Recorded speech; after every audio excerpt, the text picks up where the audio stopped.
აფხაზეთის საინფორმაციო ანალიტიკურ ცენტრსა და სოფელ ფერიის საჯარო სკოლას შორის ურთიერთთანამშრომლობის მემორანდუმი გაფორმდა. სოფელი ფერია, რომელიც მუჰაჯირების მიერ არის დასახლებული და დღემდე ქართველებისა და აფხაზების თანაცხოვრების საუკეთესო მაგალითია. ხოლო ზემოთ აღნიშნული საჯარო სკოლა ტრადიციების შენარჩუნების ერთ-ერთი საუკეთესო კერა. სკოლაში რამდენიმე წელია აქტიურად მიმდინარეობს აფხაზურ ენაზე სწავლების პროცესი. აფხაზეთის საინფორმაციო ანალიტიკური ცენტრი პასუხისმგებლობას იღებს მაქსიმალურად ხელი შეუწყოს იმ პროექტების პოპულარიზაციას, რომელსაც სკოლა ახორციელებს და რომლის მიზანიც აფხაზური ენის მიმართ საზოგადოების ცნობიერების დონის გაზრდა და დაინტერესებაა.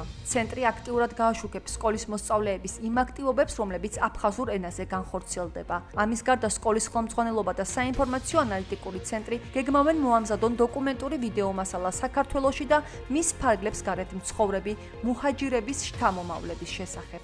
ძალიან მიხარია, რომ დღეს გავაფორმეთ მემორანდუმი, რომელიც ჩვენს ურთიერთთანამშრომლობას კიდევ უფრო გააღრმავებს. არაერთი მედია პროექტის მონაწილეები არიან ფერიის საჯარო სკოლის ხელმძღვანელობა, დირექტორი, პედაგოგები, მოსწავლეები, თუმცა დღეს უკვე დეკლარირებულად შევთანხმდით, რომ კიდევ უფრო მეტად შევუწყობთ ერთმანეთის საქმიანობას ხელს.